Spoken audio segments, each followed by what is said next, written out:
Hello my dear students, once again welcome to your online class. Today we will be beginning the 5th chapter of a physics textbook, that is the refraction through the lenses. So in the previous chapter we have already learned what is refraction of light and what happens when a ray of light passes through a glass slab or a triangular glass prism. And in this chapter we will learn what happens to the ray of light when it passes through the lenses. Now coming to this word lens, what is a lens? A lens is a transparent refracting surface bounded by the two curved surfaces. Okay, so the lenses generally are of two kind. One is a concave and another one is a convex.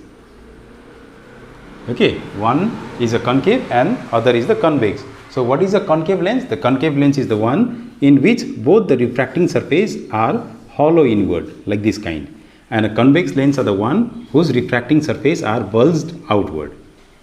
Okay.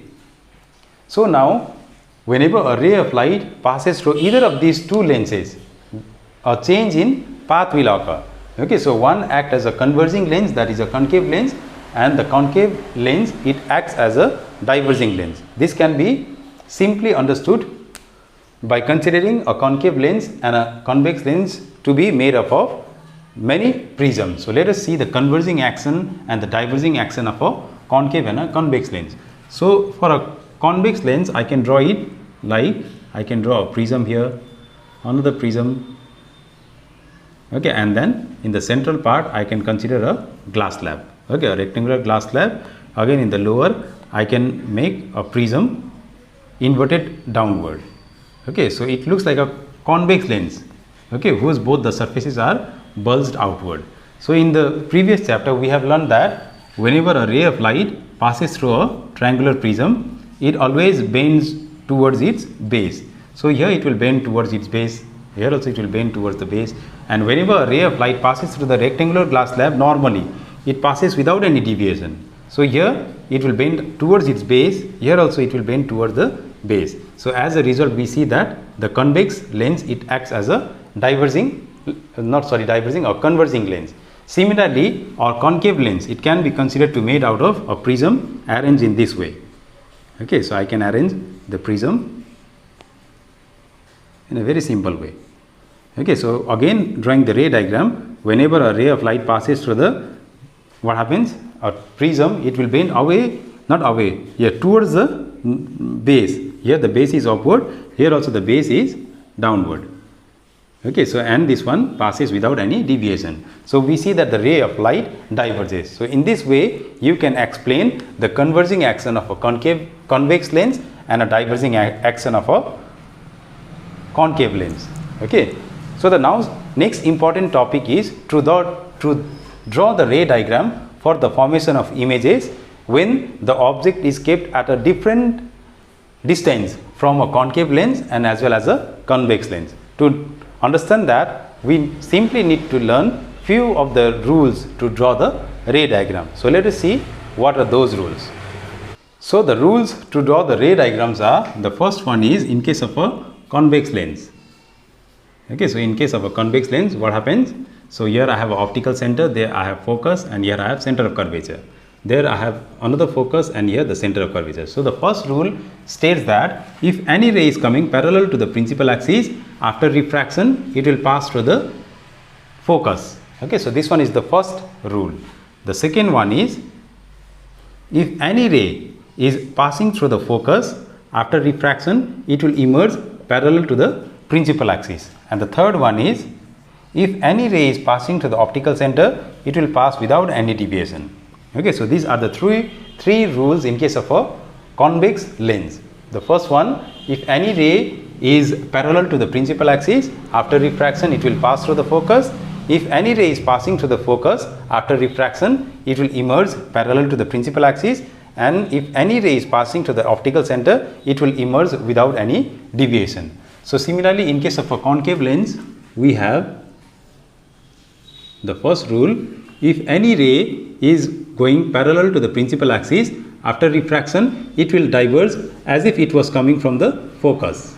Okay, so the first rule, any ray parallel to the principal axis, after refraction it will appear as if it was coming from the focus. So the second rule is if any ray is going towards the focus, okay, like this ray, it is as if going towards the focus. What happens after refraction? It will emerge parallel to the principal axis. So this one is the second rule, and the third one follows the same for the concave lens as well. If any ray is passing to the optical center, it will emerge without any deviation. So you must remember these rules in order to draw the ray diagram when a ray of light passes through the either a convex lens or a concave lens. Okay, so let us try to draw the ray diagram when a ray of light, when the object is kept at a different distance from the convex lens. So here you can see that I have drawn the 6 cases, okay, because in case of a convex lens there are 6 different possibilities of the position of an object. So the first one, when the object is at an infinite distance, what happens? We consider all the ray of light coming parallel to the principal axis. So we have learned that whenever a ray of light is parallel to the principal axis, what happens? The ray of light will pass through the focus. Okay, so like this. So in this case, what happens?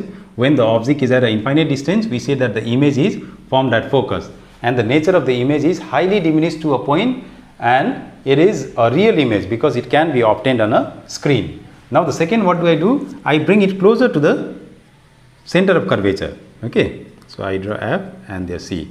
So when now the object is beyond the center of curvature, okay, or erect object. So one ray I draw parallel, another I draw passing through the focus. So one that is parallel, it will pass through the focus, and one that passes through the focus, it emerges parallel to the principal axis.